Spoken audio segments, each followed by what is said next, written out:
ನಿನಗೆ ಆಟಿಕೆ ಬೇಕಾ? ನಿನಗೆ ನಾನೊಂದು ಆಟಿಕೆ ಕೊಡ್ತೇನೆ ಕಂದ. ಯಾವುದು ಗೊತ್ತೇ? ಕಂದ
ನಾನು ಯಾವ ಆಟಿಕೆ ಕೊಡ್ತೇನೆ ಗೊತ್ತೇ?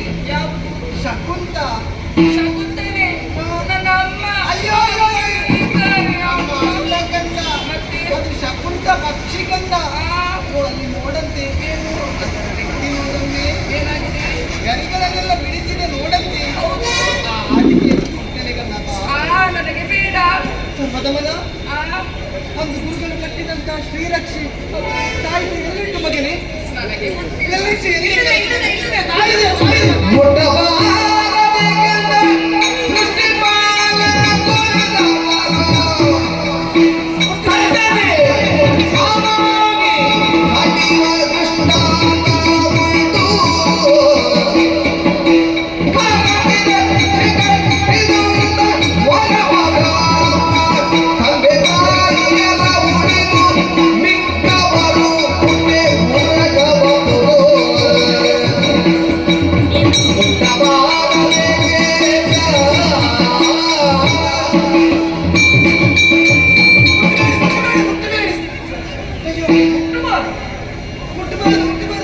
ಏನಿದು ಭ್ರಷ್ಟ ಆಗ್ತದ? ಹಾಗಲ್ಲ ಹಾಗಲ್ಲ, ಅದು ಗುರುಗಳು ಹೇಳಿದಂತ ಮಾತು.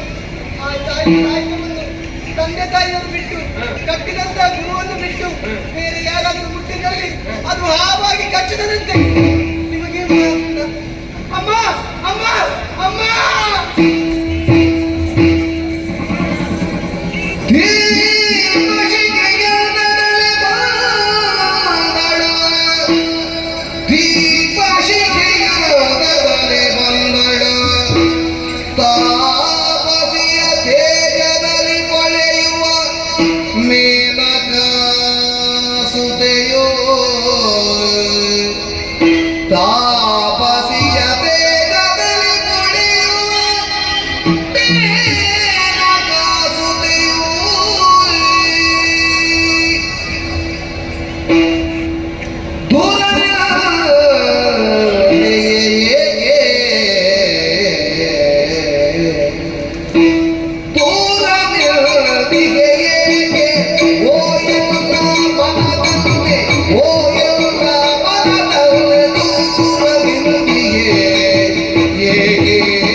ಹೇಗೆ ನೀನಿನ್ನು ಹತ್ತಿರ ಬರುವುದಕ್ಕೆ ಸಾಧ್ಯ?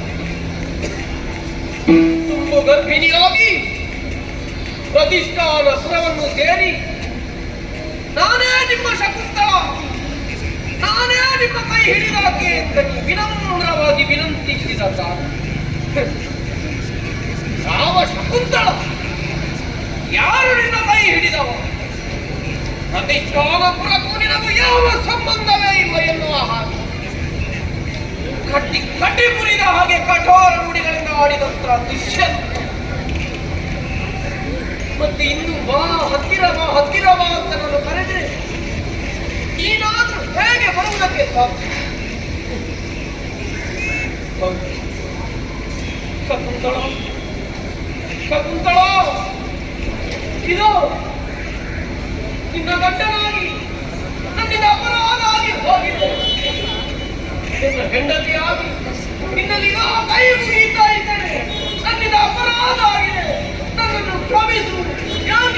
ಏನಾಯ್ತು ಅಂತ ಗೊತ್ತಿಲ್ಲ. ಪ್ರಭು,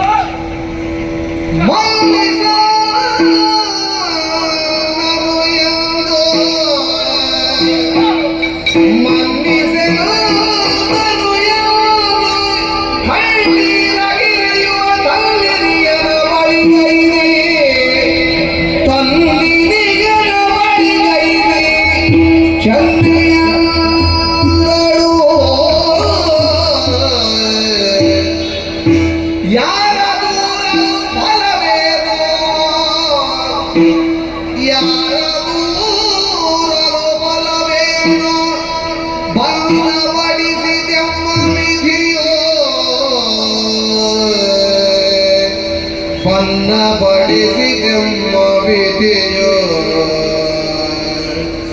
ಮಲ್ಲಿದೆನ್ನನು ಎಂದು ಕಣ್ಣೀರ ಎರೆಯುವ ತನ್ನಿರಿಯರ ಬಡಿಗೈನೇ ರಮಣ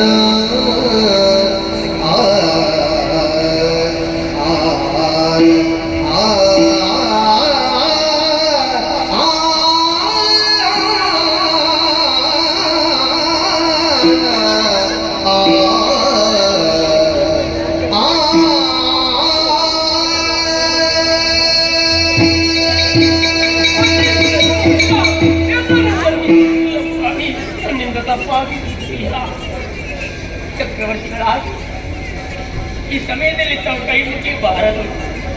ನಾನು ನಿಮ್ಮ ಹೆಂಡತಿಯಾಗಿರಬಹುದು, ಕೈ ಮುಗಿಯುವುದು ಸರಿಯಲ್ಲ ಸ್ವಾಮಿ. ಕಣ್ಣಿನಿಂದ ಕಣ್ಣೀರು ಸುರಿಯುತ್ತಾ ಇದೆ. ಆ ಕಣ್ಣೀರು ನೋಡುವಂತ ಚೈತನ್ಯ ಈ ಶಂಕುತ್ತಲಕ್ಕೆ ಇಲ್ಲವಾಗಿ ಹೋಗಿದೆ, ಇಲ್ಲವಾಗಿ ಹೋಗಿದೆ. ನನಗಾಗಿ ಅಂದು ಪ್ರತಿಷ್ಠಾನಪುರದಲ್ಲಿ ನೀನೆಷ್ಟು ಕಣ್ಣೀರು ಹಾಕಿ ನಿನ್ನ ಕಣ್ಣೀರಿಗೆ ಬೆಲೆ ಕೊಡುವಂತ ಯೋಗ್ಯತೆಯನ್ನೇ ಕಳೆದುಕೊಂಡು ಬಿಟ್ಟೆ.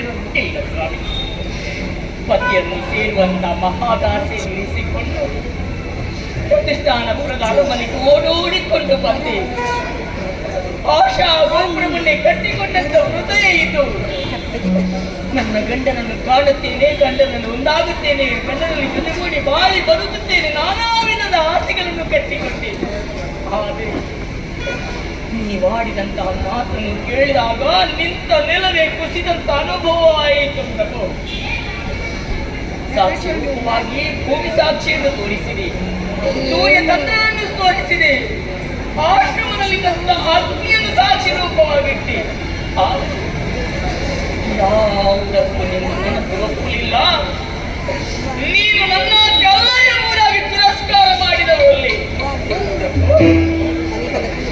ನಿಮ್ಮ ಮಾತನ್ನು ನೋಯಿಸಬೇಕು ಅಂತ ಕಾರಣಕ್ಕೋ ಉದ್ದೇಶಕ್ಕೂ ಕೇಳುತ್ತಾ ಇಲ್ಲ. ನನ್ನನ್ನು ಕಾಣುವಂತ ಆಸೆಯಾಗಿದೆ ಅಲ್ಲ, ಇಲ್ಲಿಗೆ ಬರುವುದಕ್ಕೆ ಕಾರಣ ಏನೆಂಬುದಾಗಿ ಕೇಳಬಹುದೆಂದು ದೈವ ಸಂಕಲ್ಪವೂ ಏನು ಅಲ್ಲ. ನನ್ನ ಮನದ ಕೊರಗು ಆ ದೇವತೆಗಳಿಗೂ ಕೇಳಿಸಿತೋ. ಪ್ರತಿಷ್ಠಾನಪುರದಲ್ಲಿರುವಂತಹ ಕಾಲದಲ್ಲಿ ದುರ್ಲಂಘ್ಯಾಪುರವನ್ನು ಆಳುವಂತಹ ದುಷ್ಟ ದುರ್ಜಯನ ದಾಳಿ ದೇವಲೋಕಕ್ಕೆ ಆದ ಕಾಲ ಇಂದ್ರನೇ ಸ್ವರ್ಗಕ್ಕಾಗಿ ಬರಮಾಡಿಕೊಂಡು ನೇರ ಸ್ವರ್ಗವನ್ನು ಸೇರಿ ದೇವತೆಗಳಿಗೆ ಬಂದ ಸಂಕಟವನ್ನು ಪರಿಹರಿಸಿ ಮತ್ತೆ ಈ ಆಶ್ರಮಗಳಿಗೆ ಮಾತಲ್ಲಿಯೇ ತಂದು ಬಿಟ್ಟು ಅವಕಾಶ ನನ್ನ ಪಾಲಿಗೆ ಒದಗಿ ಬಂತು. ಅಂದು ನಮ್ಮದಾದಂತ ಪ್ರತಿಷ್ಠಾನಪುರದಿಂದ ಹೊರದಳ್ಳಿದಂತ ನಿನ್ನನ್ನು ಮತ್ತೆ ಕಾಣುತ್ತೇನೋ ಇಲ್ಲವೋ, ಎಲ್ಲಿ ನಿನ್ನನ್ನು ಕಳೆದುಕೊಂಡೆನೋ ಎನ್ನುವಂತ ಅತೀವವಾದಂತ ನೋವು ನನ್ನನ್ನು ಪದೇ ಪದೇ ಕಾಡುತ್ತಾ ಇತ್ತು. ಆದರೆ ಇಂದಿಗಾಗುವಾಗ ಮತ್ತೆ ನಿನ್ನನ್ನು ಕಾಣುವಂತ ಸುಯೋಗವನ್ನು ದೇವತೆಗಳೇ ಒದಗಿಸಿಕೊಟ್ಟಿಲ್ಲ, ಒದಗಿಸಿ. ಆದರೆ ಮುಂದಿನ ದಿನ ನನಗೆ ಯಾಕೆ ಮರವೇ ಆಯಿತು ಒಂದು ಅರ್ಥವಾಗುತ್ತಿಲ್ಲ. ಆದ್ರೆ ಮತ್ತೆ ನೆನಪಾದುದು ಪ್ರತಿಷ್ಠಾನಪುರದಲ್ಲಿರುವಂತಹ ಕಾಲದಲ್ಲಿ ಒಬ್ಬ ಮೀಮೂಲಿಯನ್ನು ತಂದಿತ್ತಂತ ಮುದ್ರೆ ಉಂಗುರ ನಮ್ಮ ಕೈ ಸೇರಿದಂತಹ ಕಾಲದಲ್ಲಿ ಮತ್ತೆ ನಾನು ಹಿಂದೆ ಕನ್ವಾಶ್ರಮದಲ್ಲಿ ನನ್ನ ಗುರುತಿಗಾಗಿ ನಿನಗೆ ಕೊಟ್ಟ ನೆನಪು ಮತ್ತೆ ನನಗೆ ಜಾಗೃತವಾಯಿತು. ಆದ್ರೆ ನೆನಪಾಗುವಂತಹ ಕಾಲದಲ್ಲಿ ನೀನು ನನ್ನ ಹತ್ತಿರದಲ್ಲೇ ಇರಲಿಲ್ಲ. ಮತ್ತೆ ನಿನ್ನನ್ನು ಹೇಗೆ ಕಾಣುತ್ತೇನೋ ಎಲ್ಲಿ ಕಾಣುತ್ತೇನೋ ಎನ್ನುವುದನ್ನು ತಿಳಿಯದೇ ಇರುವಂತಹ ಕಾಲದಲ್ಲಿ ಇಂಥ ಅವಕಾಶವನ್ನು ಒದಗಿತು. ಈ ಸಮಯದಲ್ಲಿ ಕೈ ಮುಗಿದು ಕ್ಷಮಿಸಬೇಕೆಂಬುದಾಗಿ ಬೇಡಬೇಕಾದರೂ ನೀವಲ್ಲ ಕರ್ತರು ನಾನೇ ಆಗಿದ್ದೀರಿ ಸ್ವಾಮಿ, ನಾನೇ ಆಗಿದ್ದೀನಿ. ಹೌದು ಶಕುಂತಲ ಅರ್ಥ ಆಗುತ್ತದೆ. ಗಂಡನ ನೋವಿನಲ್ಲಿ ಹೆಂಡತಿಯವಳು ಮಾನವಳು ಭಾಗಿಯಾಗಬೇಕು ಎನ್ನುವುದನ್ನು ಅರಿತದ್ದು. ಅದಕ್ಕಾಗಿ ಗಂಡ ಇದನ್ನು ನೆನೆದು ಯಾವ ಕಾಲಕ್ಕೂ ಕೊರಗಕೂಡದು ಎನ್ನುವುದಕ್ಕಾಗಿ ಬೇಕಾಗಿಲ್ಲವೇ ನೀನು ಹೀಗೆ ಆಡುತ್ತಿರುವುದು? ಅಲ್ಲ ಪ್ರಭು, ಇಲ್ಲದಿದ್ದರೆ ನೀನು ಹೇಗೆ ಪಾತ್ರ ಸ್ವಾಮಿ? ಈ ಹಿಂದಿನ ಘಟನೆಯಿಂದ ನಿನ್ನ ಮೇಲೆ ನೆನಪಿಸುತ್ತಾ ಇದ್ದೀನಿ. ಏನದು? ಗುರುಗಳ ಆಶ್ರಮದಲ್ಲಿ ನಾನಿದ್ದೀನಿ. ನಾವು ಒಂದಾಗಿ ನೀವು ತೆರಳಿದ ಬಳಿಕ ನನ್ನ ಉಸಿರಿನಲ್ಲಿಯೂ ನೀವೇ ತುಂಬಿಕೊಂಡಿದ್ದೀರಿ. ನಾನು ಯಾವ ದೃಶ್ಯವನ್ನು ಕಣ್ಣು ತುಂಬಿಸಿಕೊಳ್ಳುತ್ತಾ ಇದ್ದೇನೋ ಅಲ್ಲಿ ನೀವು ಕಾಣುತ್ತಾ ಇದ್ದೀರಿ. ನಮ್ಮ ಮನದಾಳದಲ್ಲಿ, ನನ್ನ ನೆನಪಿನ ಅಂಗಳದಲ್ಲಿ ಸದಾ ನೀವೇ ತುಂಬಿಕೊಂಡಿರುವ ಸಮಯ ಸಮಾಧಿಗಳ ಆಗಮನ ನಮ್ಮ ಆಶ್ರಮಕ್ಕಾಯಿತು.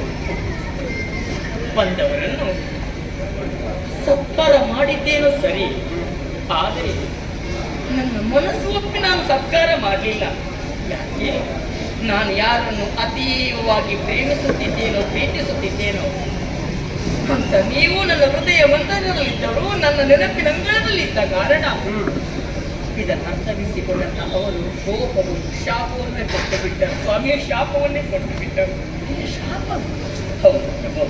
ಏನಂತ? ಯಾರ ನೆನಪಿನಲ್ಲಿ ನೀನು ಈ ಸಮಯದಲ್ಲಿ ಜೀವನ ಸಾಗಿಸುತ್ತಿರುವೆಯೋ ಅವರು ನಿನ್ನನ್ನು ಮರೆತು ಹೋಗಲಿ ಎಂಬುದಾಗಿ. ಆದ ಕಾರಣದಿಂದಾಗಿ ನಿಮಗೆ ಮರೆವೆಯಾಯಿತು ಸ್ವಾಮಿ, ನಿಮಗೆ ಮರೆವೆಯಾಯಿತು. ಮುದ್ರೆ ಇಂದ್ರವನ್ನು ಕಳೆದುಕೊಂಡು ನಡೆದಂತ ಘಟನೆ ಇತ್ತು ಪ್ರಭು.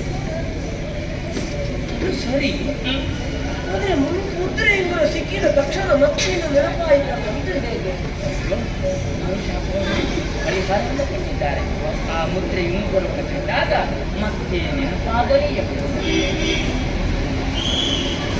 ಪೂರ್ವಾಸಹಿತ ಶಾಪದ ಫಲವಾಗಿ ನಾವಿರುವರು ಈ ಕಷ್ಟವನ್ನು ಅನುಭವಿಸಬೇಕಾಗಿ ಬಂತು. ಅಯ್ಯೋ ವಿಧಿ ಚಿತ್ತವನ್ನು ಬದಲಾಯಿಸುವುದಕ್ಕೆ ಯಾರಿಂದಲೂ ಸಾಧ್ಯವಿಲ್ಲ. ಇದುವೇ ವಿಧಿ ವಿಲಾಸ ಅಲ್ವೇ? ಆದರೆ ಒಂದಂತೂ ಸತ್ಯ ಏನು, ನಮ್ಮ ಮನಸ್ಸಿನಲ್ಲಿ ನಾವು ಸದಾ ಯಾರನ್ನು ಹಚ್ಚಿಕೊಂಡಿರುತ್ತೇವೋ, ಮೆಚ್ಚಿಕೊಂಡಿರ್ತೇವೋ ನಮ್ಮ ದೇಹದಲ್ಲಿರುವ ಪ್ರಾಣವಾಯುವಿನ ಸಂಚಾರ ಇರುವವರೆಗೆ ಅವರು ಜೊತೆಯಾಗಿ ಇರುತ್ತಾರೆ ಎಂಬುದಕ್ಕೆ ಜೀವನಕ್ಕೆ ಸಾಧ್ಯ. ಕೇಳಬೇಕು ಅಂತ ಆಗುತ್ತಾ ಇದೆ. ನನ್ನಲ್ಲಿ ಕೇಳಿಕೆ ಶಕುಂತಲ ಕೇಳ. ಅಂದಿನ ದಿನ ಪ್ರತಿಷ್ಠಾನ ಪ್ರಮಾಣವನ್ನು ಸೇರುವ ಕಾಲದಲ್ಲಿ ತುಂಬು ಗರ್ಭಿಣಿ ನಾಟಕರು. ಹಾಗಾದರೆ ತಿರಸ್ಕಾರ ಪಟ್ಟಂತ ನಾನು ದಿಕ್ಕು ತೋಚದೆ ಮರಳಿ ಗುರುಗಳ ಆಶ್ರಮವನ್ನು ಸೇರಿದೆ. ಗಣಗಳ ಆಶ್ರಮವನ್ನು ಕಣ್ಣೀರು ಸುರಿಸುತ್ತಿರುವಂತ ಸಮಯದಲ್ಲಿ ಗುರುಗಳಿಗೆ ಬಂದು ಆಡಿದಂತ ಮಾತು, ಮಗಳೇ ನಾನು ಋಣಿ ಆಶ್ರಮದಲ್ಲಿ ಇರುವುದು, ಆದ್ರೆ ನೀನೇ ಇರುವುದು ಸರಿಯಲ್ಲ. ನೀನು ನೇರವಾಗಿ ಸಂಸಾರಿಯಾದಂಥ ಕೃಷ್ಣಪ್ಪರ ಬಳಿಗೆ ಹೋಗಬೇಕು. ಉನ್ನತಾದಂಥ ಎದುರಿಗೆ ಮಗುವಿನ ಜನನ ಅಲ್ಲಿ ಆಗಬೇಕು ಎಂಬುದಾಗಿ. ಮಗುವಿಗೆ ಜನ್ಮ ಕೊಟ್ಟೆ? ಹೌದು ಸರ್. ಗಂಡು ಮಗು, ಹೆಣ್ಣು ಮಗು? ಗಂಡು ಮಗು. ಈಗ ನಮ್ಮ ಮಗನನ್ನು ನೋಡಬೇಕೆನ್ನುವ ಆಸೆ ಅಧಿಕವಾಗುತ್ತೆ, ಆಗುತ್ತಾ ಇದೆ. ನಮ್ಮ ಮಗು ಬೇರೆ ಯಾರು ಅಲ್ಲ ಸ್ವಾಮಿ, ನೋಡಿ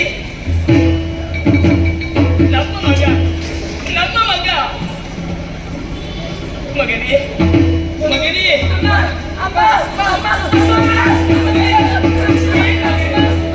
ಯಾರಿದ ಬೇಡವ್ವ, ಯಾರಿದ ಬೇಡವ್ವ ಎನ್ನನಪ್ಪುವನೆಂಬ ತೋರಗೊಳೆಂದಳು ಕಂದ, ಎನ್ನನಪ್ಪುವನೆಂಬ ತೋರಗೊಳೆಂದಳು ಕಂದ. ತೋರಿದು ದೈವ ನಿರ್ಣಯ ಜನಗನೆಂದು, ನಿರ್ಣಯ ಜನಗನೆಂದು ಭೂರಿ ಭಾಗ್ಯವು ನಿಲ್ಲದಾಯ್ತು.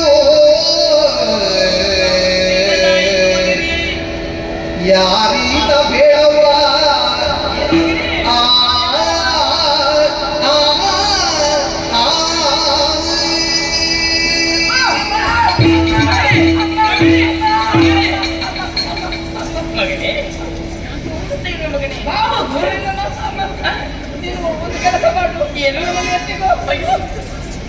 ಏನು ಮಗನಿಗೆ ಯಾಕೆ ಭಯ ಪಡುತ್ತಾ ಇದ್ದೀನಿ ಅಮ್ಮ ನಾನು ನನ್ನಷ್ಟಕ್ಕೆ ಆಟ ಆಡುತ್ತಿದ್ದೆ. ಹೌದು ಅದು ಅಯ್ಯೋ ಹೇಳಬಾರದು ಆವಾಗ ಆ, ನೀನು ಹೇಳಿದ ಹಾಗೆ ಯಾರು ಗೊತ್ತಿಲ್ಲ ಅಮ್ಮ.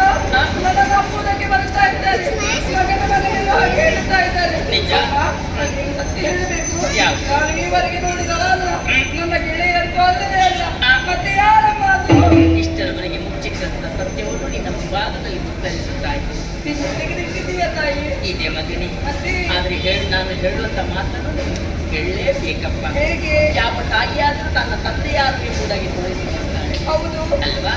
ಈಗ ನಿನ್ನ ಬಾಳಿನ ಜನ್ಮದಾತಾರ, ಜನ್ಮಕ್ಕೆ ಕಾರಣೀಕರ್ತರಾಗಬಹುದು ನಿನ್ನ ಬಾಳಿನ ಭಾಗ್ಯ ಇವರ ಮಗನಿಗೆ. ಅಪ್ಪಯ್ಯ, ಅಪ್ಪ ಅಪ್ಪ, ಅಪ್ಪ ತಾಯಿ. ಅಮ್ಮ, ಅಪ್ಪ ಎತ್ತೋದಿಲ್ಲ ಅಮ್ಮ, ನಮ್ಮ ಅಪ್ಪ ಎತ್ತೋದಿಲ್ಲ ನನ್ನ. ನೀನು ಅವಸರ ಪಡ್ತಾ ಇದ್ದೇವ, ಅಮ್ಮನ ಪರೀಕ್ಷೆ ಇಲ್ಲಲ್ಲ. ಬಂದಿದ್ದೇನೆ, ನಮ್ಮನ್ನು ಎತ್ತಬೇಕು.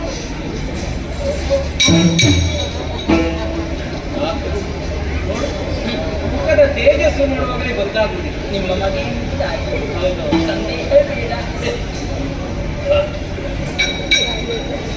ನನಗೆ ಇವ ಸಿಂಹದ ಜೊತೆ ಆಟ ಆಡುವಾಗಲೇ ಗೊತ್ತಾಗಿದೆ ಇವ ನನ್ನ ಮಗನೇ ಇರಬೇಕು. ಒಂದು ಬೆಕ್ಕಿನ ಮರಿಯ ಜೊತೆ ಆಟ ಆಡಿದ ಹಾಗೆ ಆಟ ಆಡ್ತಾ ಇದ್ದಾನೆ. ನಿಜ.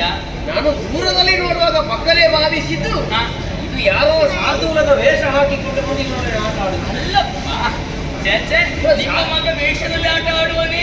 ಇವ ವೇಷದವರೊಟ್ಟಿಗೆ ಆಟ ಆಡುವ ಮಗ. ಆಹಾ. ಸಿಂಹದ ಮರಿಯೊಡನೆ ಹೋರಾಟ ಮಾಡಬೇಕು ಅಂತಾದ್ರೆ ಆದ್ರೆ ಚಂದ್ರವಂಶದ ಒಬ್ಬ ಆತ ದೊರೆ, ಅಧಿಷ್ಠಾನಪುರದ ಚಕ್ರವರ್ತಿ ಹಾ, ದುಷ್ಯಂತನ ಮಗನೇ ಆಗಿರ್ಬೇಕು ಅಂತ ನಾನು ಭಾವಿಸಿ ಹೌದು. ಹೆಮ್ಮೆ ಆಯ್ತು ನನಗೆ. ಆದ್ರೆ ಕೈಯಲ್ಲಿದ್ದಂತ ತಾಯತವನ್ನು ಕಳೆದಾಗ ಹಾ, ಅವನು ಬಂದು ಮೊಬ್ಬೆ ಹಾಕಿದ್ದೆ ಹಾಕಿದ್ದು, ಮುಟ್ಟಬೇಡಿ ಮುಟ್ಟಬೇಡಿ ಮುಟ್ಟಬೇಡಿ ಮುಟ್ಟಬೇಡಿ. ನಾನು ಮುಟ್ಟಿ ಆಗಿದೆ. ಹಾ, ಅದು ಏನು ಹೇಳಿ ಹೋದ್ರು, ಈ ತಾಯತ್ತವನ್ನು ಮುಟ್ಟಿದ್ರೆ ಹಾ. ಆವಾಗಿ ಬಂದು ಅದನ್ನೇ ಕಚ್ಚುತ್ತದೆ. ತಾಯಿ ತಂದೆ ಗುರು ಇವರು ಮುಟ್ಟಿದ ಏನೂ ಆಗುವುದಿಲ್ಲ. ಏನಾಗುದಿಲ್ಲ, ಹಾ. ಉಳಿದವರು ಮುಟ್ಟಿದ್ರೆ ಇದು ಹಾವಾಗಿ. ಹಾವಾಗಿ ಕಚ್ಚುತ್ತದೆ. ಈ ತಾಯತ್ತ ಯಾವಾಗ ಹಾವಾಗಿಲ್ಲ ಹ್ಮ್, ಆಗಲೇ ನನಗೆ ಸ್ಪಷ್ಟ ಆಯ್ತು. ಹ್ಮ್. ಯಾಕಂದ್ರೆ ಗುರುನಾನ ಅಲ್ಲ ಮತ್ತೆ ಉಳಿದದ್ದು ಯಾರದ್ರಲ್ಲಿ ತಂದೆ. ಅಪ್ಪನೇ. ಹಾ, ನಾನು ಅಪ್ಪ ಅಂತ ಆಗಲೇ ಗೊತ್ತಾಗಿದೆ ನನಗೆ. ಹ್ಮ್. ಆದ್ರೆ ಹಾ, ಯಾವನೇ ಒಬ್ಬ ಮಗುವಿಗೆ ಹ್ಮ್. ಇಂಥವನೇ ನಿನ್ನ ಅಪ್ಪ ಅಂತ ತೋರಿಸಿಕೊಡಬೇಕಾದ ಮೊದಲು ತಾಯಿ. ಅದಕ್ಕಾಗಿ ನಾನು ಸುಮ್ಮನೆ ಉಳಿದದ್ದು. ನೀನು ಹೇಳಿದ ಮೇಲೆ ಅವ ಒಪ್ಪಿಕೊಂಡಳು. ಒಪ್ಪಿಕೊಂಡಿದ್ದಾರೆ. ಮಗನೇ, ಅಪ್ಪ ಬೇಸರಿಸಿ ಬೇಡ. ಇಲ್ಲ, ಸಂತೋಷ ಆಯಿತು. ಸರಿ. ಅಂತೂ ಹ್ಮ್. ಬೇರಾಗಿದ್ದ ನಮ್ಮ ಈ ಸಂಸಾರ ಹಾ, ಇಂದಿಗಾಗುವಾಗ ಈ ಆಶ್ರಮದಲ್ಲಿ ಒಂದಾಗಿ ಹೋಯಿತು. ಗುರುಗಳು ಬರುತ್ತಾ ಇದ್ದಾರೆ. ಶಂಭೋ ಶಂಕರ ಹೇಳಿ. ಶ್ರೇಯಸ್ಸಾಗಲಿ ಮೇಲೆ ವಂದಿಸುತ್ತಾ ಇದ್ದೇನೆ, ಅನುಗ್ರಹಿಸುತ್ತೇನೆ.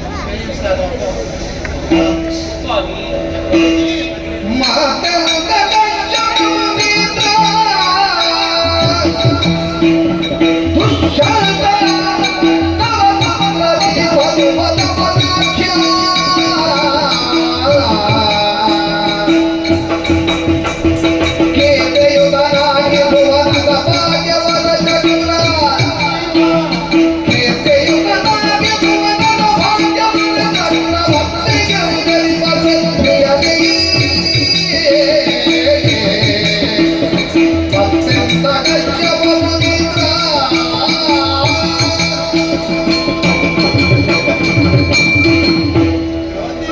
ಸ್ವಾಮಿ ನಿನ್ನ ಬರುವಿಕೆಯಾಗಿ ನಾನು ಕಾಣಿಸ್ತಾ ಇದ್ದೇನೆ. ಹಸುರಿಯಾದಂತಹ ನಿನ್ನ ಮಡದಿಯನ್ನು ಸುರಾಂಗನೆಯಾದಂತಹ ಮೇನಕ್ಕೆ ನನ್ನ ಆಶ್ರಮದಲ್ಲಿ ತಂದಿರಿಸಿ ಗರ್ಭಿಣಿಯಾಗಿದ್ದಳು. ಸರಸ್ವತಿಯನ್ನು ನಮ್ಮ ಕೃತೆಯಂತೆ ಪಾಲಿಸಿದ್ದೇನೆ.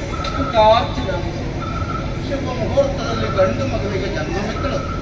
ಸರ್ವಧಮನ ಅಂತ ಹೆಸರಿಡಿಸಿದ್ದೀನಿ. ಸರ್ವದಮನ ಎಲ್ಲರನ್ನೂ ಗಮನಿಸಬಲ್ಲ ಆ ಪರಾಕ್ರಮ. ಸಕಲ ವಿದ್ಯೆಗಳನ್ನು ಹೇಳಿಕೊಟ್ಟಿಗೆ ಸತಿಸಿದ್ದರನ್ನು ನೀನು ಸ್ವೀಕರಿಸಬೇಕು ಅಂತ ನನ್ನದು ಕೋರಿಕೆ. ಈತನ ಭವಿಷ್ಯವನ್ನು ನಾನು ಕೇಳುತ್ತೇನೆ. ಒಪ್ಪಣೆಯಾಗಬೇಕು.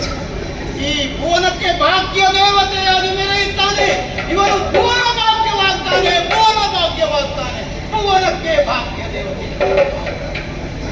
ನನ್ನ ಪಾಲಿಗೆ ಇವರಿರುವರು ಭಾಗ್ಯ ದೇವತೆಗಳು.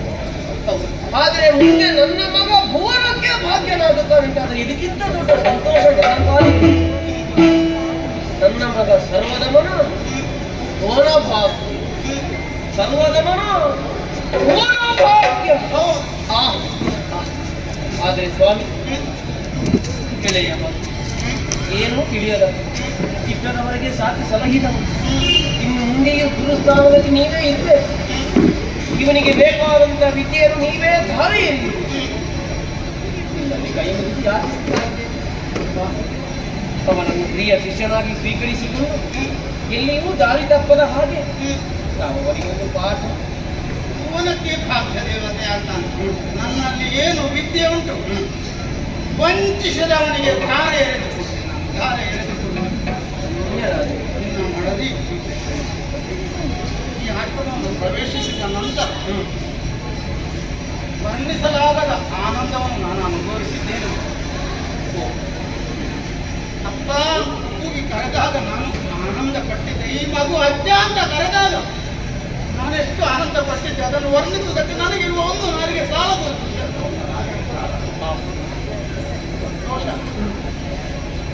ಬಿಟ್ಟು ಹೋಗುವಾಗ ನೋವಾಗ್ತದೆ, ಆದರೆ ನಿನ್ನನ್ನು ಸೇರಿಕೊಂಡಿದ್ದಾರೆ ಅನ್ನೋದು ನನಗೆ ಸಂತೋಷದ ವಿಚಾರ. ತೆಗೆದುಕೊಂಡು ಹೋಗಯ್ಯ, ಕರೆದುಕೊಂಡು ಹೋಗು. ಪ್ರತಿಷ್ಠಾನ ಪುರವನ್ನು ಸೇರಬೇಕಾದ್ರೆ ನಮ್ಮ ಕರ್ತವ್ಯ ಅನ್ಬೋದು. ಅಪ್ಪಣೆ ಆದ್ರೆ ನಾವು ನಮ್ಮ ಪುರದಡೆಗೆ ಶ್ರೇಯಸ್ಸಾಗಿ ಮಾಡಬೇಕು ಅಂತ ಕಂಡಾಗ ನಾನು ಬರ್ತೇನೆ ಮಗಳಲ್ಲಿ. ನನ್ನ ನೋಡಲೇಬೇಕು. ಸಾಗಿರಿ ಸಾಗಿರಿ ಸಾಗಿರಿ.